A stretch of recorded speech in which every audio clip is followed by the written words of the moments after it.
E aí, meu povo, como vocês estão? Vou continuar conversando com vocês um pouco sobre uma coisa que me paira há um tempo, que é a produção de encantamentos. Nos últimos vídeos, eu vim conversando sobre essa baixa de energia produzida em torno das questões externas, dada pela questão climática, pelo mal-estar social, pela ansiedade, pela sensação extrema de cansaço físico e emocional. E aí agora eu queria começar um pouco a conversar sobre produção de encantamento.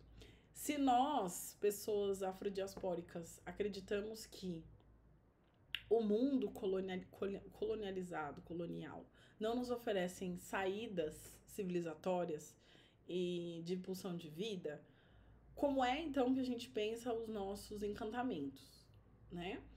E aí a gente tem muito a aprender com a produção realizacional, nem sei se essa palavra existe, das nossas pessoas ancestrais, né? Porque e aí já vou emendar para falar do filme Malês, né? Assisti o filme Malês essa semana e esse filme me ajudou, inclusive, a pensar e organizar essa questão relacionada às afetividades e aos encantamentos. Porque as nossas pessoas ancestrais não tiveram a audácia de não pensar nos encantamentos. Essas pessoas tiveram que pensar nos seus encantamentos. E os encantamentos de uma matriz muito conectada à espiritualidade, uma vez que os banhos, as rezas, os malês especialmente estavam bem conectados ali com a vivência do território naquele universo, né, do sequestro colonialista no território baiano e criando as suas próprias tecnologias, sejam elas os templos, né? O filme mostra um pouco disso, como era importante cultivar e cultuar a religiosidade num território e numa terra estranha. Mostra também, e é um rito muito bonito, quando a gente vê a Camila Pitanga em transe, né? No candomblé. E isso vai mostrando, nos dando sinais que os nossos encantamentos, mesmo em tempos tortuosos como o colonialismo, com cenas extremamente fortes em relação ao castigo, à punição produzida pela branquitude colonial, em cima dos nossos corpos, né, com violências extremas de todos os níveis, o quanto que as nossas pessoas também tiveram pulsão criativa no meio do caos. E hoje, que a gente atravessa um clima de ansiedade extremada, dada inclusive pelas tecnologias, né? Uma vez que a gente está sempre à disposição e a gente está sempre online. E o nosso cérebro não tem mais aquele tempo de descanso, de apagar. Mas aí você fala uma coisa dessa e você pensa como seria então o período colonial, onde as nossas pessoas eram obrigadas a trabalhar forçosamente e sem nenhum tipo de troca capitalista, né? Em torno disso, muito pelo contrário, até porque existia a suspeição, né? A suspensão, não a suspeição, suspensão da subjetividade, essas pessoas sequer eram consideradas pessoas. E dentro desse contexto, onde é que mora o encantamento? Aquela cena que mostra a força da mulher búfala, né, de Ansan, transformando em momento de transe o seu próprio corpo, é um caminho. Ultimamente, o que tem acontecido comigo é que eu tenho tido uma alta produtividade de sonhos ao dormir. Muito de forma incontrolável, inclusive, sonhando com muitos códigos. Eu tenho a possibilidade de trabalhar na minha terapia, a minha psicóloga, uma abordagem mais junguiana, de sonhos mesmo, com as codificações e dos arquétipos relacionados aos orixás.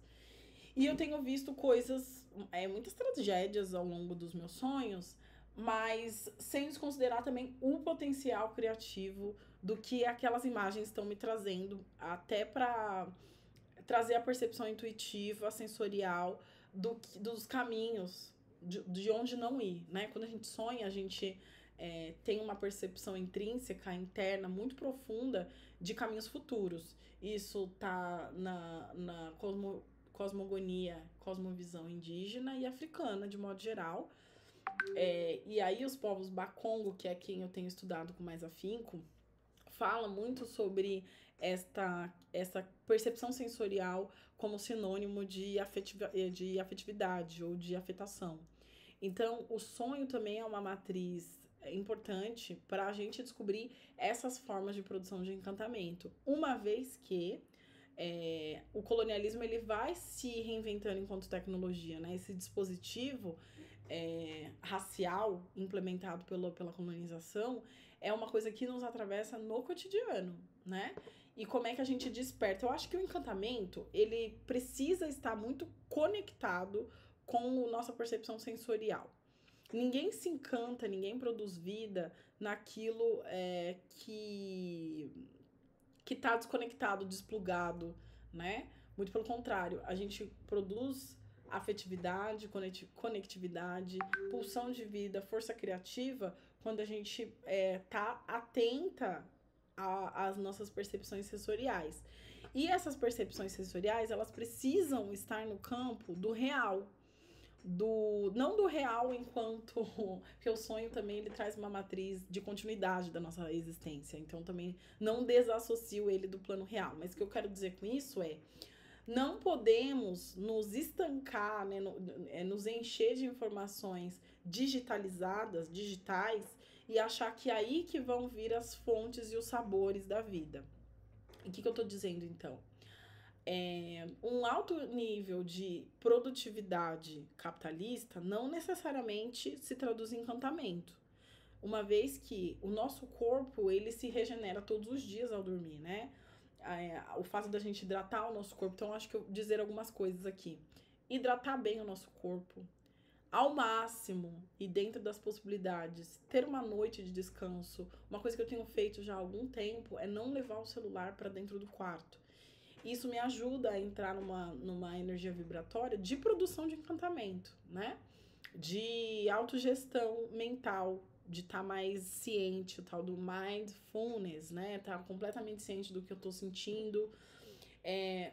Eu tenho também uma relação muito forte com a escrita, uma produção que vá ser atravessada pelo pensamento, mas ao mesmo tempo pela criação, e colocar isso em algum lugar para mim é muito importante. E agora eu tenho olhado para os sonhos, apesar de nas últimas semanas tá tendo sonhos meio atravessados, assim, pesadelos, na verdade.